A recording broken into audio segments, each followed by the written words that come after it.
안녕하세요. 저는 남편과 함께 식당을 운영 중인 40대 중반의 청취자 김수정입니다. 제 이야기는 어쩌면 흔하디 흔한 가족 이야기일지 몰라요. 그런데 그 안에는 겉으로 보이지 않는 애틋함과 굴곡이 많이 담겨 있죠. 인연은 누가 찾아오는 것이 아니라 때로는 내가 품어주는 것이다라는 말이 있잖아요. 저도 처음에 생각지도 못했던 사람과 인연이 깊어지면서 그 인연이 제 인생을 완전히 바꿔놓을 줄은 몰랐습니다. 제 이야기는 아주 특별한 인연이었던 한 사람과 얽힌 이야기예요. 세상에 혼자 남겨진 느낌이 들었을 때, 제 처지가 너무 초라해서 고개를 숙이고만 있었을 때, 그분의 흔적을 발견한 순간 저는 용기를 찾을 수 있었습니다. 제 이야기가 궁금하시다면 끝까지 들어주세요. 저는 어려운 형편 때문에 항상 얼굴에 그늘이 져 있는 아이였어요. 고등학교 졸업하고 취업을 결정한 뒤 부모님께서 많이 미안해하셨던 건 아직도 기억나요. 아마 마음속으로는 대학 가길 바라셨을 거예요. 하지만 그때 제 상황을 누구보다 잘 알았기에 취업하는 것도 나쁘지 않다고 생각했죠. 사실 집안 사정이 많이 어려워서 학비를 감당할 수 없었거든요. 학자금 대출을 받을 순 있었지만 저는 대학은 사치라는 생각이 들었고 대학 때문에 성인이 되자마자 빚을 만들기는 싫었습니다. 집안 형편 때문에 고등학생 때부터 알바를 시작했어요. 정말 할 수 있는 건 뭐든지 했어요. 그러다 우연히 들어간 식당에서 사장님을 만나게 된 거죠. 그 사장님이 바로 제 시어머니가 되신 분이에요. 사장님은 제가 처음 일하러 갔을 때부터 다정한 분이셨어요. 일은 꽤 힘들었어요. 특히 주방에서 무거운 재료들을 옮기거나 설거지 더미를 보면 한숨이 절로 나왔어요. 하지만 사장님은 언제나 저를 배려해 주셨어요. 불 가까이 가지 말라고 하던지 학생 손에 습진이라도 생기면 안 된다며 좋은 장갑을 주시던지 말이에요. 그렇게 작은 일이라도 저를 생각해 주시는 사장님 덕에 저도 더 열심히 일하게 되더라고요. 사장님은 저를 단순한 직원으로 대하는 게 아니라 한 사람으로서 존중해 주시는 느낌이었거든요. 그 점이 저한테는 컸어요. 사장님과의 인연이 점점 깊어지면서 저도 더 열심히 하고 싶은 마음이 들었고요. 사실 제 부모님은 사이가 좋은 분들이 아니에요. 어릴 때부터 부모님은 자주 부부싸움을 하셨고 집안 분위기가 늘 좋지는 않았어요. 사장님은 제 이런 환경을 알고 계셨기에 저를 더 많이 챙겨주셨던 것 같아요. 저를 단순히 직원으로만 보는 게 아니라 마치 자기 딸처럼 대해주셨어요. 내가 혹시라도 끼니를 거르고 다니진 않나 물어보시며 자주 밥을 챙겨주셨고 일이 힘들 때면 용돈하라며 가끔 보너스도 챙겨주셨어요. 그럴 때마다 저는 감동을 받았어요. 사장님은 때로는 이렇게 말씀하셨죠. 아유, 우리 수정이만 보면 기특하고 딱하네. 이런 데서 알바나 하고 있을 애가 아닌데. 그렇게까지 말씀해 주시니 감사해요. 사장님도 저에게 항상 잘해 주시잖아요. 내가 안 챙길 수가 없지. 넌 우리 가게 보물이야. 아휴, 너에 비해서 우리 아들들은 우리 애들 좀 봐. 사고만 치고 다니지.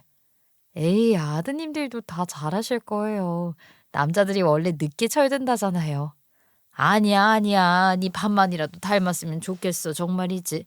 아유, 어쩜 그렇게 말썽을 피우는지. 다들 그렇게 성장하는 거죠, 뭐. 저도 부족한 게 많아요. 아니, 어떨 때는 수정이가 내 딸이었으면 좋겠다는 생각도 든다니까. 아유, 딸라 하면 딱 이랬으면 좋겠다 싶어. 사장님에게는 아들이 둘이나 있었어요. 근데 그 아들들은 사고 뭉치였어요. 툭하면 깨지고 다치고 딸 키울 땐 양육비 걱정만 하면 되지만 아들 키울 땐 양육비에다 치료비나 합의금까지 함께 준비해야 한다는 말이 딱 그 둘을 두고 하는 말이었거든요. 그렇게 사장님과 대화를 나누다 보면 저도 가끔 상상을 하곤 했어요. 차라리 내가 사장님 딸로 태어났으면 어땠을까 하고요. 그럼 제 인생도 좀 더 평탄했을까 싶기도 했죠. 물론 저도 제 부모님을 사랑하지만 부부 싸움을 하실 때 감정이 격해지시면 저에게도 화풀이하며 심한 말을 하곤 했으니까요. 그런 생각을 할 만큼 사장님은 저에게 큰 존재였어요. 그러다 보니 굳이 다른 일을 찾을 생각을 하지 않게 되더라고요. 시간이 흘러 성인이 된 뒤에도 저는 계속해서 사장님 가게에서 일했어요. 이제 저는 알바 신분에서 정직원이 되었고 직원들도 더 늘어나고 저도 가게에서 중요한 일을 맡게 됐죠. 그런데 어느 날 사장님의 큰아들이 가게에 나와서 일을 배우겠다고 한 거예요. 사장님 뒤를 잇겠다고 말이죠. 사실 그 큰아들은 장래 희망이 매번 바뀌는 사람이라 그걸 맞춰주느라 사장님도 고생이 많으셨거든요. 언제는 요리사를 하겠다며 요리학원에 보내달라고 했다가 금방 때려치우고는 또 다른 일을 배우고 이런 식으로 계속 꿈이 바뀌었어요. 사장님은 그때마다 아들이 해달라는 건 다 해주셨고요. 그래서 처음 가게에 온다는 말을 들었을 때 저도 사실 좀 의아했어요. 하지만 사장님은 내심 속상해 하셨죠. 결국 자신이 해주고 싶었던 걸 다 해줬는데 결국 가게로 돌아오는 거니까요. 좀 더 큰 일을 하기 바라셨다는데 글쎄요. 저는 가게를 잇는 것도 큰일이라고 생각했어요. 아무튼 함께 일하게 되었으니 제가 직접 일을 가르쳐야 했어요. 처음엔 솔직히 걱정도 많이 됐어요. 이야기만 들었을 때는 책임감이라고는 눈꼽만큼도 없는 사람 같았거든요. 그런데 놀랍게도 사장님의 큰아들은 생각보다 일을 잘하더라고요. 예상 외로 성실하게 일을 배우고 주방에서 무거운 것도 척척 들어주고 손님 응대도 나름 괜찮았어요. 가끔 엉뚱한 소리를 하기는 했지만 그래도 열심히 하려는 모습이 보여서 저도 조금씩 마음을 열게 되었죠. 하루는 가게 마감 후에 사장님과 사장님의 큰아들까지 셋이서 남아서 얘기를 나누게 됐어요. 큰애야, 너 정말 이 일을 계속하고 싶은 거야? 힘들지 않냐? 아니, 엄마, 나 이제 진짜 마음 잡았어. 가게도 제대로 배워서 내가 책임질게. 우리 집에서 한 명쯤은 엄마 가게 이어야 하지 않겠어? 그래, 네가 그렇게 말하니까 엄마도 믿어 보일게. 하지만 넌 항상 그래놓고 중간에 포기했잖아. 이번엔 다르다고 할 수 있겠니? 이번엔 진짜야. 나 이제 엄마한테 실망 안 시킬 거야. 수정 씨 말도 잘 듣고 있잖아. 처음에는 저한테 일 배우기 싫다고 하시더니 에이, 그땐 내가 철이 없었지. 수정 씨가 이렇게 열심히 일하는 걸 보고 많이 반성했어, 진짜로. 그래, 너희 둘이 이렇게 잘 지내니까 나는 참 좋다. 내가 진짜 바라는 건 너희가 서로 잘 도와주면서 가게를 꾸려가는 거야. 사랑하는 아들이랑 내가 가장 믿는 직원들을 보자니 든든하다. 그럼요, 사장님. 저도 열심히 도울게요. 그런데 작은 사장님이 생각보다 일 잘하더라고요. 솔직히 좀 놀랐어요. 수정 씨, 그건 칭찬이야. 뭐야? 나 열심히 하잖아. 알았어요. 진짜 열심히 하는 것 같아요. 저도 잘 알죠. 앞으로도 그렇게만 하면 잘 될 거예요. 그래, 그래. 우리 이렇게 힘 합쳐서 잘해보자. 사장님은 아들의 변화된 모습을 보면서도 여전히 걱정이 많으셨어요. 하지만 저도 그런 사장님의 마음을 알기에 더 열심히 하려고 했고 큰아드님도 점점 일에 적응해 갔어요. 그렇게 셋이 함께 가게를 지켜나가는 일상이 시작된 거죠. 아까 말했지만 다시 한번 말하자면 사장님의 큰아들에 대한 제 첫인상은 솔직히 별로였어요. 사장님께 들은 이야기도 있고 했으니 말이에요. 저는 그런 큰아들이 가게로 사장님의 가게를 잇겠다며 가게를 찾아왔을 때도 별 기대가 없었어요. 그냥 사람 자체에 관심을 안 뒀다고 해야 할까요? 그런데 시간이 지나고 보니 어느새 그 사람에게 마음이 가기 시작했죠. 일하는 모습이 점점 진지해지고 장난기 넘치면서도 따뜻하게 저를 챙겨주던 그 모습에요. 결국 우리는 연애를 시작하게 되었어요. 어떻게 보면 자연스러운 현상이죠. 사장님은 저를 늘 아껴주셨으니까 우리 사이를 알면 기뻐하실 거라고 생각했어요. 하지만 그건 제 착각이었어요. 어느 날 우리 사이에 묘한 기류가 흐르는 것을 눈치챈 사장님이 넌지시 물어보셨을 때 결국 사장님께 우리가 사귄다고 말씀드렸더니 사장님 얼굴이 굳어지시는 걸 보고 깜짝 놀랐죠. 뭐? 너희 둘이 사귄다고? 네, 사장님. 저희 어쩌다 보니 그렇게 됐어요. 이렇게 말씀드리니 좀 쑥스럽네요. 내 아들이랑 너랑? 이거 정말 생각지도 못했네. 좀 당황스럽구나. 혹시 가게 일 때문에 불편해질까 봐 그러세요? 그런 거라면 걱정 마세요. 저 일 잘하는 거 아시잖아요. 아니, 너야 착하고 성실한 거 알지. 아휴, 근데 우리 큰애는 철도 없고 아직 한참 더 배워야 해. 네가 고생만 할 것 같아서 그래. 사장님, 걱정 마세요. 저랑 함께라면 더 잘할 수 있을 거예요. 글쎄다. 아유, 나는 아직 잘 모르겠어. 네가 우리 아들 때문에 상처받는 게 싫다. 너도 잘 알잖니. 사장님의 그런 반응에 저는 솔직히 당황스러웠어요. 늘 저를 딸처럼 아껴주셨던 사장님이었기에 당연히 축복해 주실 줄 알았거든요. 그런데 그 후로도 사장님은 우리 관계를 탐탁지 않게 여기시는 듯 했어요.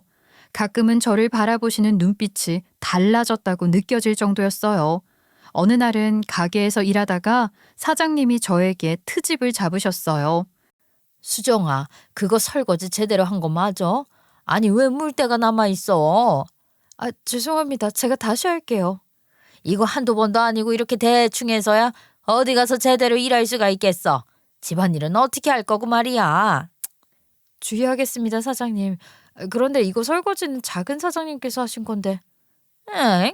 괜히 책임 돌리는 거야? 수정이 너 그렇게 안 봤는데 좀 실망이네. 엄마, 수정이 열심히 하고 있어. 왜 그래? 원래 안 그랬잖아. 너무 그러지 마. 너는 가만히 있어. 엄마가 말하는데 끼어들지 말고. 수정이가 이렇게 대충 하니까 내가 걱정이 돼서 그러는 거야. 걱정이 돼서. 이런 게 다 매출이랑 연관이 된단 말이다. 그렇게 사장님은 우리 관계를 걱정하셨지만 반면 시아버님은 저를 마음에 들어 하셨던 것 같아요. 종종 가게에 오실 때마다 저를 보며 고생 많다고 따뜻하게 말씀해 주시곤 했죠. 저희가 결혼하고 싶다고 말씀드렸을 때도 시아버님이 사장님을 설득해 주셨어요. 시아버님은 사장님께 큰아들이 이제 정신을 차린 것 같다며 그렇게 된 건 다 제 덕분이라는 말을 자주 하셨거든요. 괜히 가게로 나오셔서는 모두가 보는 앞에서 제 칭찬을 하시고 사장님이 저한테 별 트집을 잡으시면 사장님을 나무라시곤 하셨어요. 그때마다 사장님은 제가 자신을 악역으로 만드는 것 같다고 하시긴 하지만 시아버님이 다녀가시면 저에게 괜한 잔소리를 하진 않으셨습니다. 시아버님의 열렬한 지지를 받아 저와 작은 사장님, 아니 경진 씨와 결혼 준비를 시작하게 되었어요. 결혼 준비를 하면서도 시어머니가 되실 분의 마음은 완전히 얻지 못한 것 같았어요.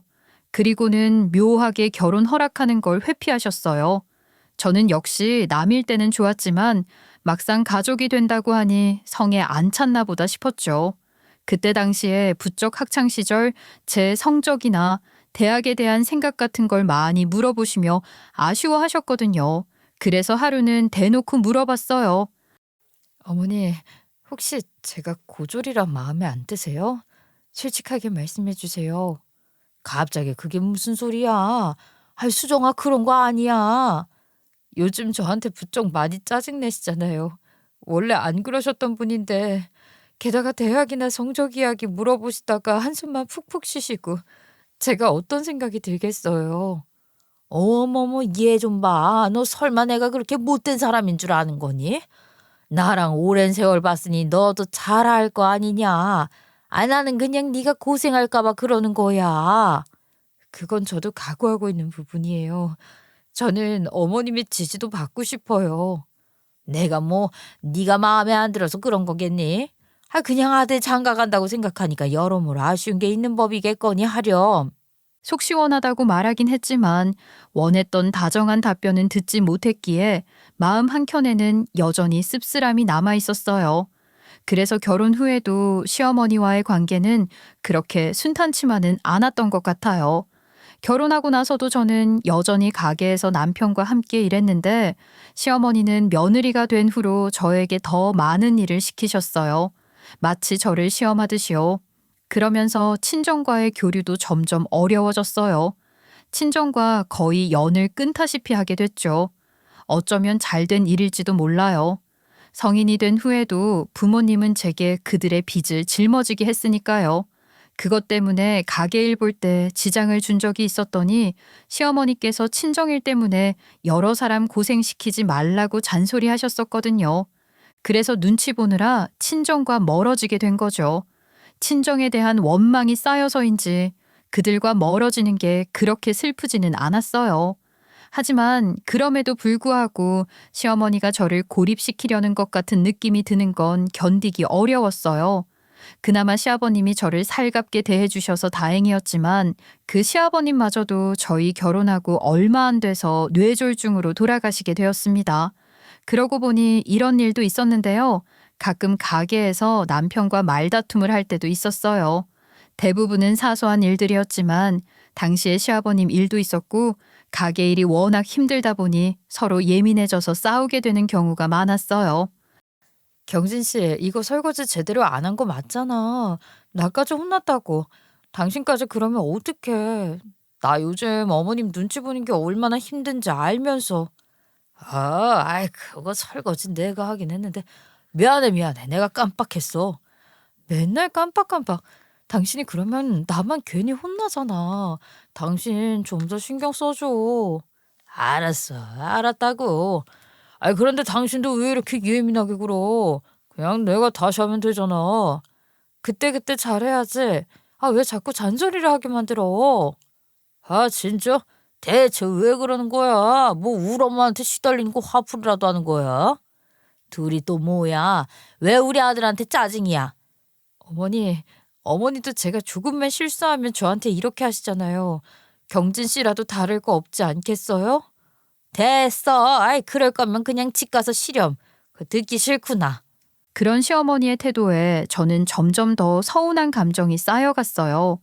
그러던 중 더 서운한 일이 생겼어요. 도련님이 결혼을 하게 되었을 때 일인데 제 동서가 될 사람이 당시 대학원생이었거든요. 도련님도 학벌이 꽤 좋았고 어렸을 때는 사고를 꽤 치고 다녔지만 정신을 차려 공부를 하기 시작하더니 첫째인 제 남편과는 다르게 공부로 성공을 하여 좋은 대학을 졸업하고 좋은 회사에 다니고 있었죠. 예비동서와 서방님은 일찍 아이가 생기는 바람에 급하게 식부터 올리기로 했는데요. 아이 낳은 후 예비동서는 대학원을 마친 다음 교수가 되기로 했다더군요. 예비동서는 처음 만났을 땐 차분하고 예의 바른 모습이 인상적이었지만 묘한 쎄함을 느꼈어요. 저를 보자마자 서방님을 바라보며 그러더라고요. 서방님이 저에 대해서 뭐라고 말했는지는 모르겠지만 절대로 좋은 말은 아니겠구나 하는 생각이 들었습니다. 이분이 당신이 말한 가게 알바생 출신 형님이셔? 응, 인사드려. 안녕하세요, 형님. 저 잘 부탁드려요. 말씀 많이 들었어요. 어려서부터 고생 많이 하셨다면서요? 네. 만나서 반가워요. 뭐 고생이랄 게 뭐 있나요? 어머님께서 워낙 잘 챙겨주셨거든요. 그래도 전 그런 건 못할 것 같아요. 저는 요즘 논문 쓰는 것도 힘들어 죽겠는걸요. 저에 비하면 형님은 진짜 대단하신 거죠. 저도 그냥 고등학교 졸업하고 바로 일이나 할 걸 그랬어요. 수정이 얘가 참 성실하고 착하지. 그래도 우리 교수님이 더 힘들지 않을까? 원래 몸 쓰는 일이야 집 가서 쉬면 그만이지. 교수님은 머리 쓰는 일 하잖아. 그게 진짜 고생이거든. 어머니, 그렇게 말씀하시면 형님이 불편하지 않겠어요? 저야 뭐 아직 배울 게 많아서 힘든 거죠.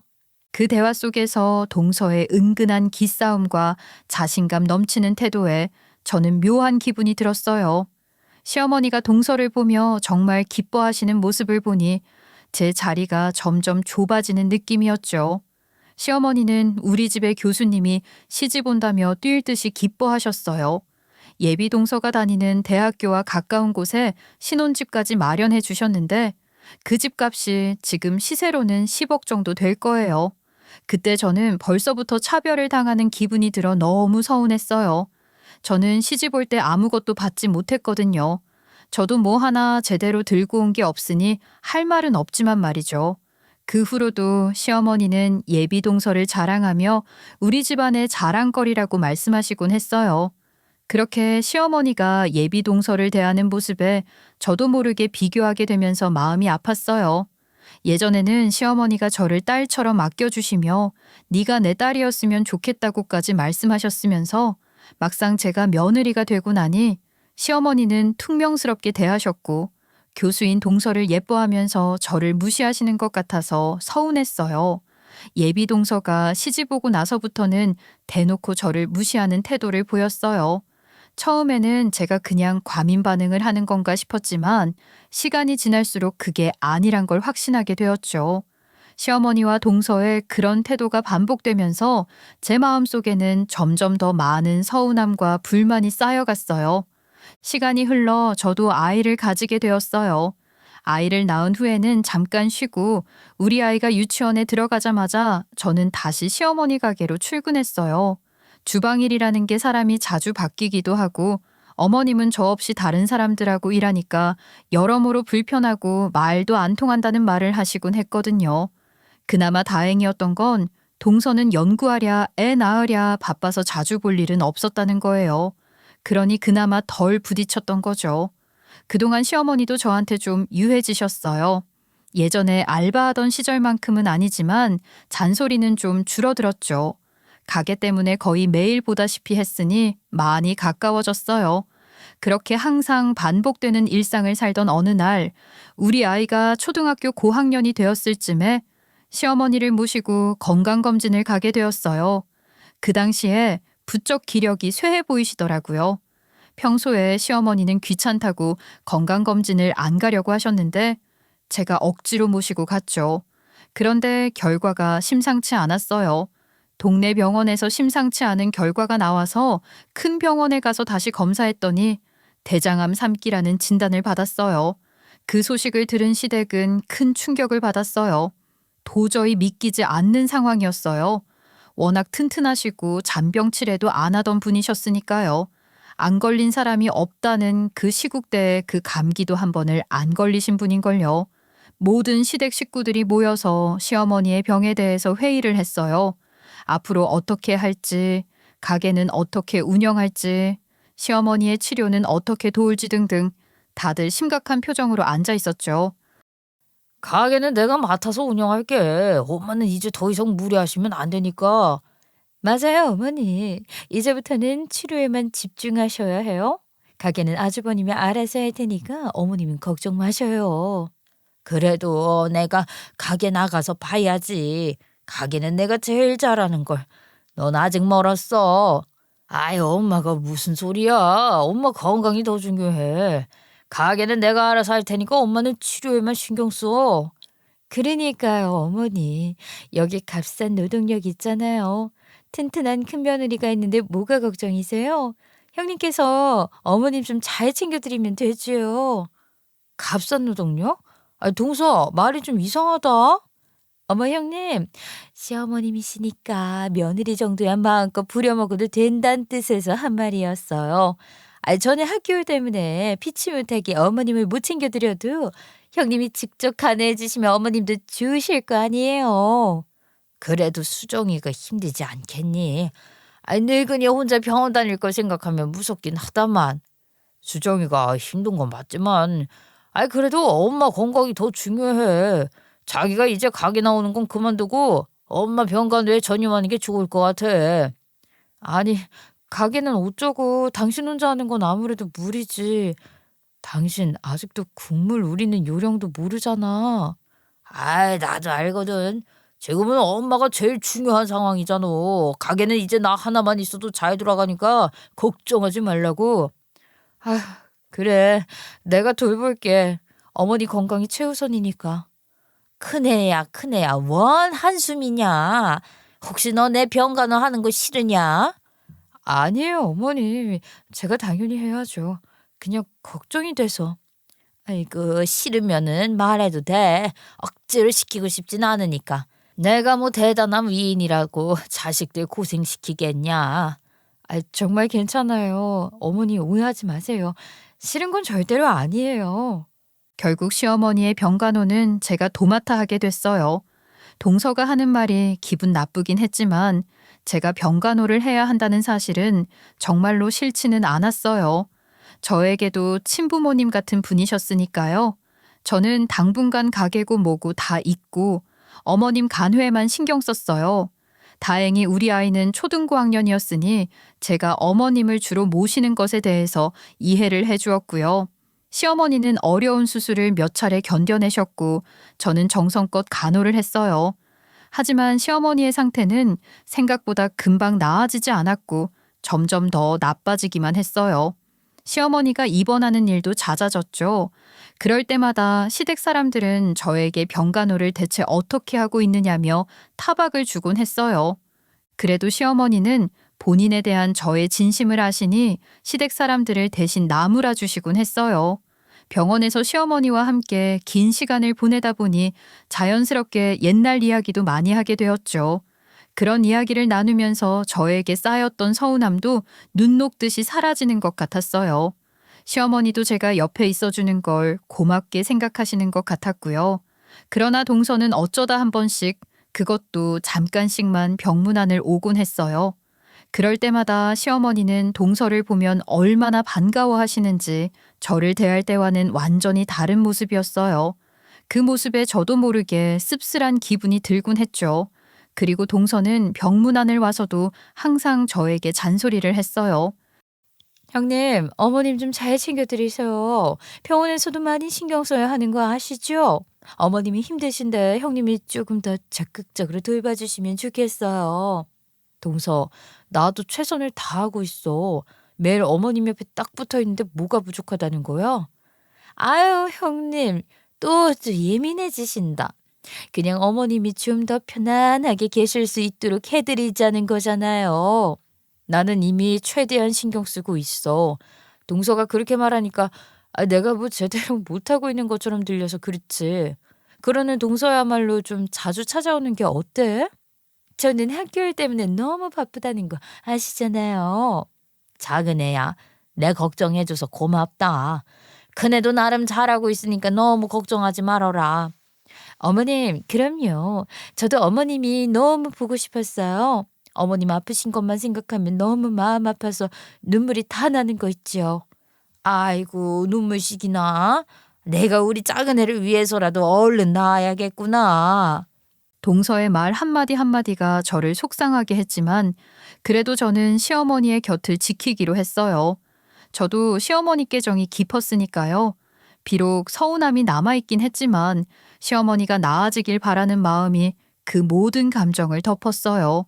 동서는 병문안을 올 때마다 시어머니 앞에서 신혼집 이야기를 꺼내곤 했어요.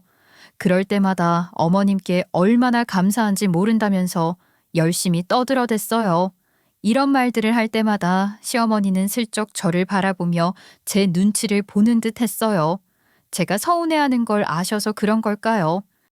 어머님, 저희 신혼집 마련해 주신 거 있죠? 요즘 아파트 값이 얼마나 올랐는지 아세요? 집 보는 안목이 아주 탁월하신 것 같아요. 그래, 그래. 그거 참 잘된 일이구나. 네, 어머님. 덕분이에요. 요즘 주변에서 저희 집 얘기만 하면 부러워서 난리예요. 어머님이 이렇게 잘 챙겨주셨다고 하면 다들 정말 부러워하거든요. 요즘 세상에 그렇게까지 해주는 시어머니가 어딨냐고 말이죠. 아유, 잘 됐네, 동서. 요즘 집값이 많이 올랐다고 하더니 축하해. 그 집이 그렇게 됐단 말이지? 그래서 말인데요. 형님, 저 어머님이랑 둘이 할 이야기가 있는데 잠깐 자리 좀 비켜주시면 안 될까요? 아, 왜? 어머님 앞에서 내가 들으면 안 되는 이야기라도 있는 거야? 제가 뭐 형님 욕이라도 할까 봐 그러세요? 그런 거 아니니까 신경 쓰지 마시고 잠깐만 도와주세요. 그래, 큰애야. 할 말이 있는 모양이니 넌 잠깐 어디 가서 커피라도 마시고 오렴. 아, 네, 알겠습니다. 그때 병실에서 동서와 시어머니가 무슨 대화를 했는지는 모르겠습니다. 문 너머로 아파트에 대한 이야기가 들리는 듯 했는데 저는 뭔가 시댁에서 따돌림 당하는 기분도 들고 이래저래 서운하면서 복잡한 마음이 들어서 귀를 닫아버렸어요. 솔직히 저도 동선의 신혼집만 생각하면 속이 터질 것 같았지만 그냥 넘기기로 했어요. 그때는 시어머니 건강이 더 중요한 상황이었으니까요. 그러나 제 보살핌을 받던 시어머니는 대장암과 열심히 싸우셨지만 결국 우리 곁을 떠나셨어요.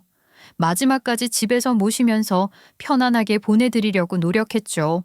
돌아가시기 전날 남편과 저는 시어머니와 마지막 인사를 나누었어요. 서방님과 동서는 오지 않았습니다. 동서는 병실에서 시어머니와 단둘이 대화를 나눈 이후에는 더더욱 오지 않았어요. 많이 바빴다고는 하지만 저는 전혀 이해가 되질 않았습니다. 서방님이랑 동서는 왜 안 오는 거야? 연락한 지가 언젠데. 수정아, 괜찮다. 워낙 바쁜 애들이잖니. 너희 둘이라도 있어줘서 얼마나 고마운지 몰라. 어머님, 우리 어머님 불쌍해서 어떡해요? 저 너무 속상해요. 아, 괜찮다, 괜찮아. 얘들아, 내가 많이 부족했지. 그래도 이렇게 함께 있어줘서 정말 고맙다. 엄마, 그런 말씀 하지 마세요. 저희가 더 고맙죠. 엄마가 항상 우리 곁에 있어서 얼마나 든든했는데요. 수정아, 너도 참 고생 많았다. 너한테 많이 서운하게 했을 거야. 그래도 이해해다오. 어머니, 그게 무슨 말씀이세요? 그런 말 마셔요. 그 말 한마디에 마음이 찢어지더라고요. 미운정, 고운정 다 들었던 분이기에 그분의 죽음은 저에게 정말 큰 슬픔이었어요.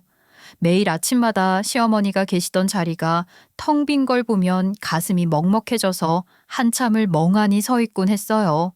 하지만 한편으로는 시어머니에게 서운한 감정도 남아 있었어요. 미운 마음이랑 그리운 마음이 뒤섞여 복잡했어요. 시어머니가 돌아가시기 직전에 저에게 책 한 권을 건네주신 게 있었거든요. 시어머니께서 가장 좋아하셨다던 낡고 오래된 시집이었어요. 저에게 물려줄 거라곤 그 시집 하나뿐이라고 하시며 주셨죠. 그 시집을 받은 순간 솔직히 좀 복잡한 기분이 들었어요.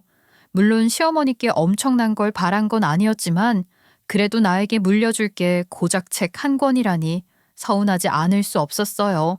시어머니의 장례식도 정성껏 치러드렸어요. 장례식 동안에도 제 마음은 계속해서 복잡했어요. 그런데 동서는 그 와중에도 깐죽거리며 저를 자극했어요. 어머님이 형님한테는 시집 한 권 줬다면서요? 무식한 형님한테 딱 어울리네요. 그거 읽으면서 수줍 높이라는 어머님의 큰 뜻 아니겠어요? 아, 재수 씨, 그런 말 하는 거 아니에요. 지금 이 자리가 어떤 자리인지 모르겠어요. 형, 근데 대단하다. 냄새나는 가게를 물려받을 생각을 다 하고, 나는 거기 돼지 냄새 나서 도저히 못 가겠던데. 서방님, 이 상황에서 그런 말씀하시는 게 더 대단하신 것 같은데요?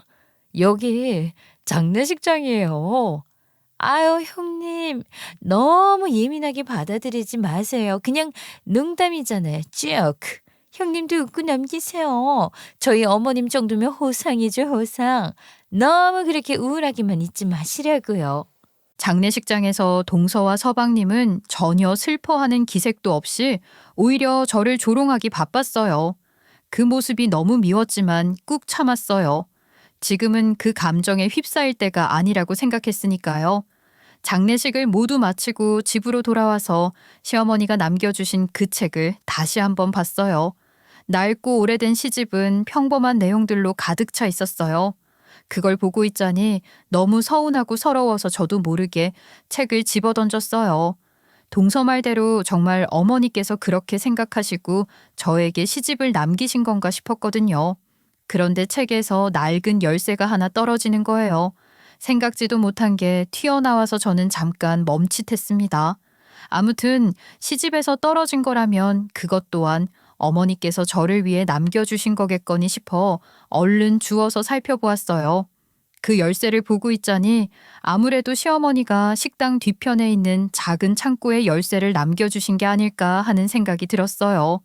시어머니가 했던 가게는 시어머니도 자신의 시어머니에게 물려받은 가게였어요.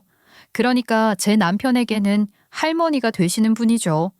그래서 그 가게는 아주 오래된 역사를 가진 곳이었어요.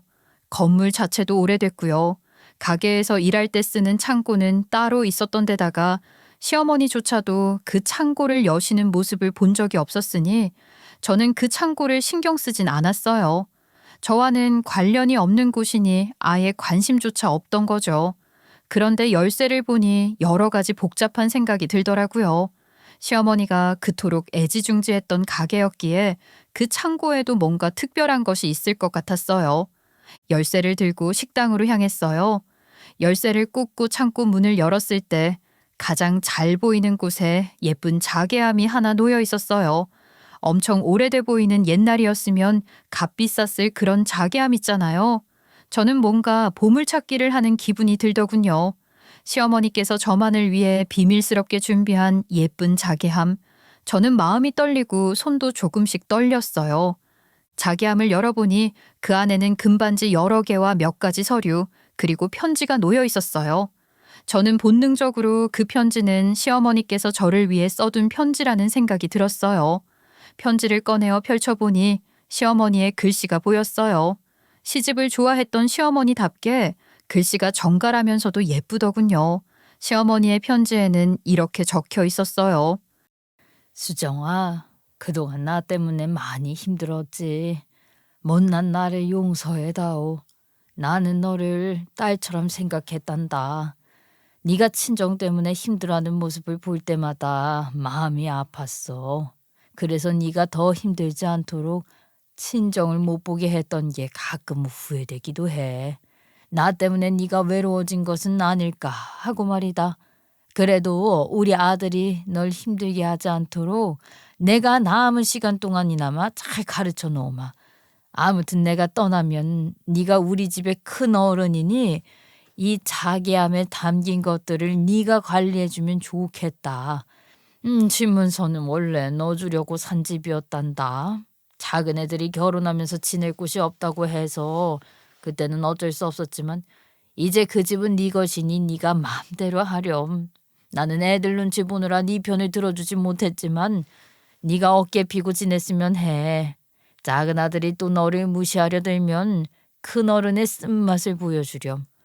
이 반지들은 나도 물려받은 것이니까 네가 잘 껴주고 나는 이만 네 시아버지 만나러 간다. 너는 되도록 오래오래 살다가 늦게 오려무나. 저는 편지를 읽은 후 함을 안고 한참을 울었습니다. 저는 아무것도 모르고 장례식장에서조차 시어머니께 서운한 마음에 영정사진을 바라보며 마음속으로 어머니가 밉다는 말을 얼마나 많이 했는지 몰라요. 하지만 어머님은 아픈 와중에도 저를 위해 이런 걸 준비해 놓으시고 너무 죄송스러웠습니다. 생각지도 못한 사실은 동선애가 살고 있는 그 집 명의가 제 이름으로 되어 있었던 거예요. 사실 그 아파트는 어머니 명의였는데 돌아가시기 전에 아직 기력이 남아있을 때 제 이름으로 바꿔두셨나 봐요. 저는 정말 아무것도 모르고 있었어요.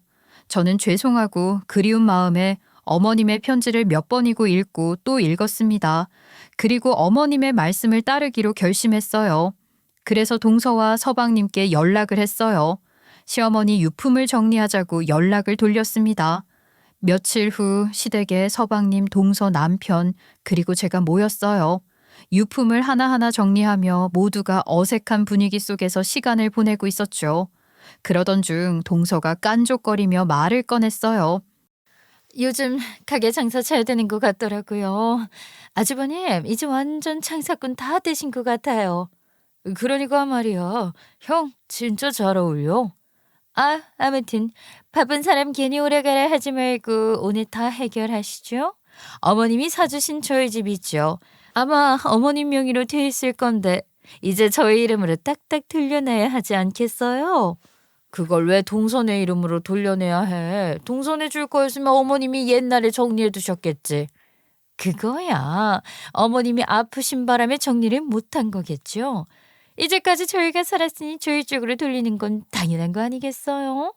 내가 병원까지 그렇게 들락거리면서 설득했는데 아프다고 한 발자국도 안 움직이시더라.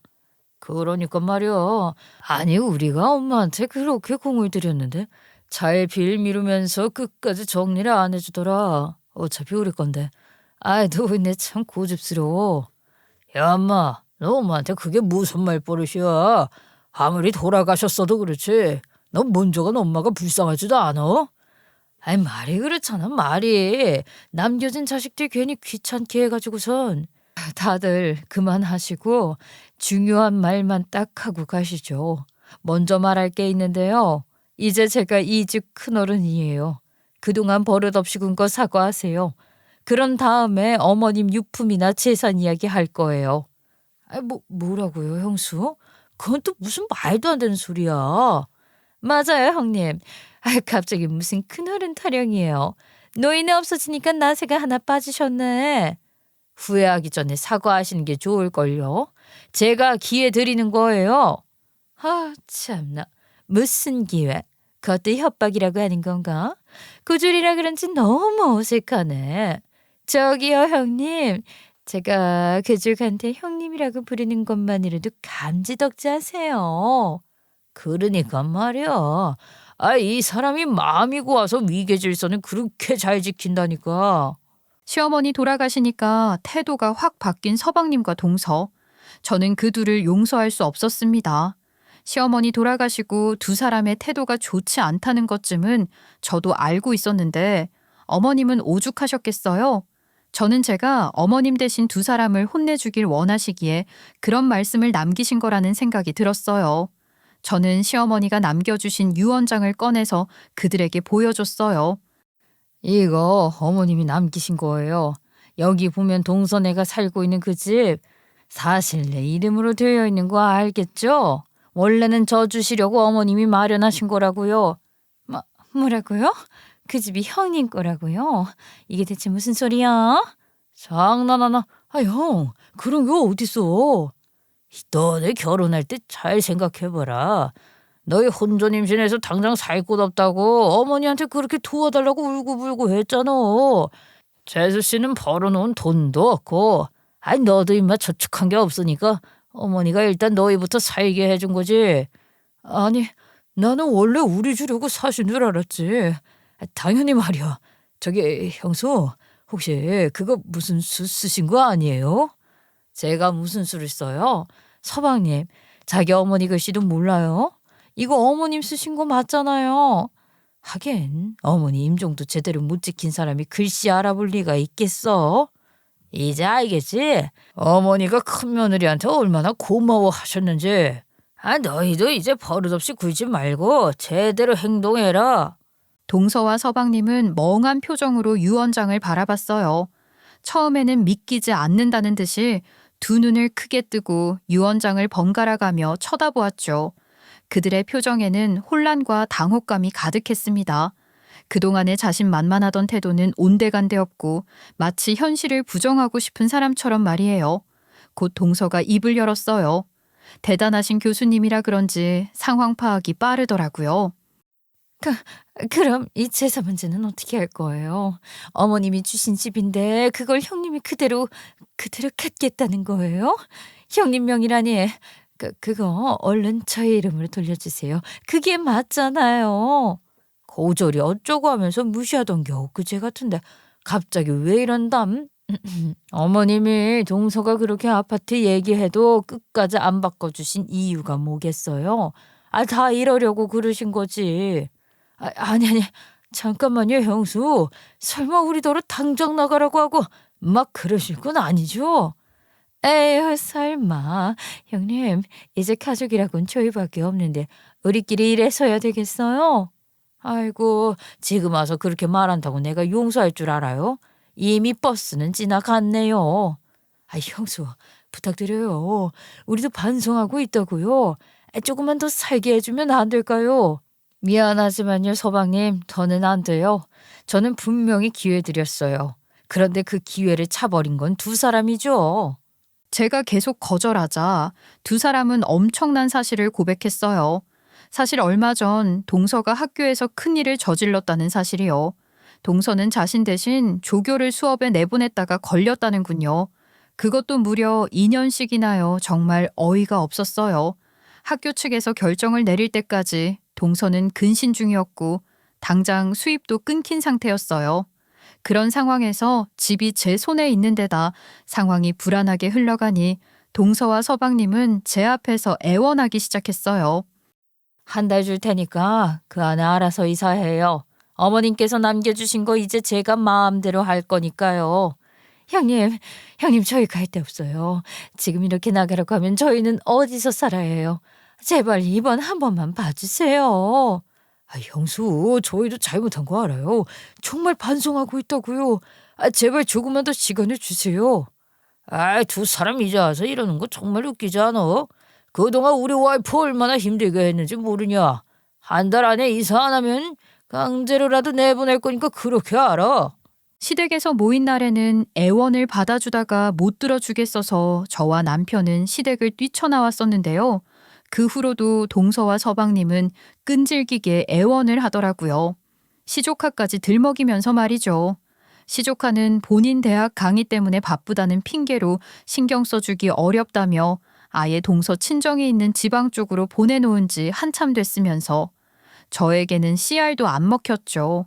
결국 동서와 서방님은 눈물을 머금고 월세방으로 이사를 갔어요. 반면에 남편과 저는 시어머니가 남겨주신 아파트로 이사를 갔어요. 그 집을 괜히 비워둘 필요는 없잖아요. 들어가기 전에 리모델링을 좀 해야 하긴 했습니다. 집을 대체 어떻게 쓴 건지 여기저기 집을 험하게 쓴 흔적들이 많더라고요. 청소도 제대로 안 했는지 화장실에는 오래된 곰팡이가 가득하고 대체 어떻게 살아왔는지 아주 말끔히 청소한 후 예쁘게 가꾸며 살고 있습니다.